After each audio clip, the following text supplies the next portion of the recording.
అందరికీ నమస్కారం. ఆంధ్రప్రదేశ్లో వైసీపీ పార్టీ మంచి జోష్ మీద ఉందని చెప్పాలి. ఎందుకు? నిన్న జరిగిన పిఠాపురం జనసేన సభ తర్వాత వైసీపీ వాదులంతా కూడా ఉత్సాహంగా యాక్టివ్గా ఉన్నారు. ఎందుకంటే ఈ కూటమిలో బీటలు వస్తాయి. వాళ్ళ ఆలోచన ధోరణి ఎవరిది? జనసేన టీడీపీ వాళ్ళు ఒకరికొకరు సోషల్ మీడియాలో వేదికగా వారు చేసుకుంటున్నారు. దానివల్ల ఇది ఎప్పుడైనా కూలిపోయే సంసారమే, మళ్ళీ వైసీపీకి మంచి రోజులు వస్తాయనేది వైసీపీ నాయకులు ఆలోచిస్తూ ఉన్నారు, కార్యకర్తలు కూడా ఆలోచిస్తూ ఉన్నారు. సోషల్ మీడియాలో వీళ్ళంతా కూడా టీడీపీ వాళ్ళు సపోర్ట్ చేస్తున్నారు. ఎందుకు? జనసేన విడిపోతే టీడీపీ ఒంటరి అయిపోతుంది, టీడీపీ జనసేన వేరు అయిపోతే వైసీపీకి అడ్వాంటేజ్ ఉంటుంది అనేది సోషల్ వారియర్స్ కూడా టీడీపీని జనసేన విడగొడతానికి ప్రయత్నాలు చేస్తూ ఉన్నారు. ఇది రాష్ట్రంలో జరుగుతున్న సోషల్ మీడియా పరిస్థితి. దీంట్లో మరీ ముఖ్యంగా వైసీపీ కూడా ఉత్సాహంగా రోజు కమిటీలు వేసుకుంటూ, జిల్లా స్థాయి కమిటీలు, మండల స్థాయి కమిటీలు వేసుకుంటూ కేడర్ని యాక్టివేట్ చేస్తుంది. పార్టీ కూడా యాక్టివ్గానే పనిచేస్తూ ఉంది. జగన్మోహన్ రెడ్డి గారు బెంగళూరులో ఉన్నా, తాడేపల్లిలో ఉన్నా ఆయన చేసే పని ఆయన చేసుకుంటున్నాడు, సాప కింద నీరులాగా. ఈ విషయం చాలామందికి తెలియదు. రోజు కమిటీలు ఏర్పాటు చేస్తున్నారు, ముఖ్యమైన నాయకులందరినీ పార్టీలోకి ఆహ్వానిస్తున్నారు.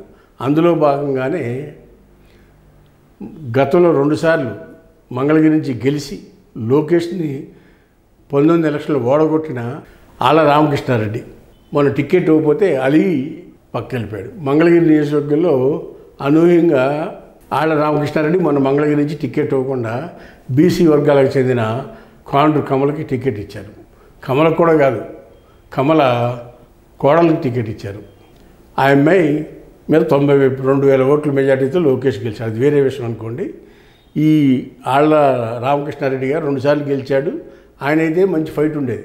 అక్కడ బీసీ వాదం తీసుకురావడంతో సోషల్ ఇంజనీరింగ్తో వైసీపీ అక్కడ దెబ్బతింది మంగళగిరిలో. ఆయన సైలెంట్గా పార్టీ కార్యక్రమాలకు దూరంగా సైలెంట్ అయిపోయి పార్టీని రాజీనామా చేసి కాంగ్రెస్ పార్టీలో చేరాడు. మళ్ళీ కాంగ్రెస్ రాజీనామా చేసి న్యూట్రల్గా ఉన్నాడు.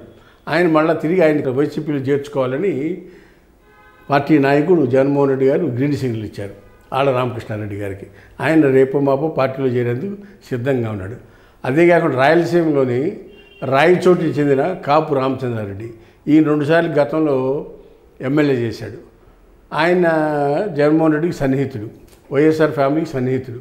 ఆయనకు కూడా మన టికెట్ ఇవ్వకపోతే ఆయన కూడా అలిగి టీడీపీలో జనసేనలో చేరదాం అనుకుంటే వాళ్ళిద్దరూ చేర్చుకోవాలి. బీజేపీలో చేరాడు ఆయన.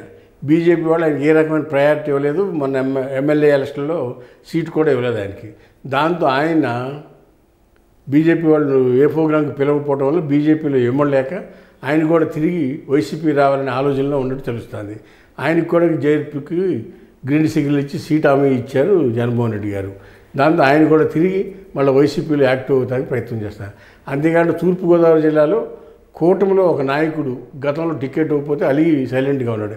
ఆయన కూడా మళ్ళీ వైసీపీలో చేరాలని జగన్మోహన్ రెడ్డి ఒక దూత ద్వారా చేర్చుకుంటానికి సిద్ధంగా ఉన్నాడు ఆయన ఒకడు. అదేవిధంగా హర్ష్ కుమార్ గారు కూడా వైసీపీలో చేరటానికి సిద్ధంగా ఉన్నాడు.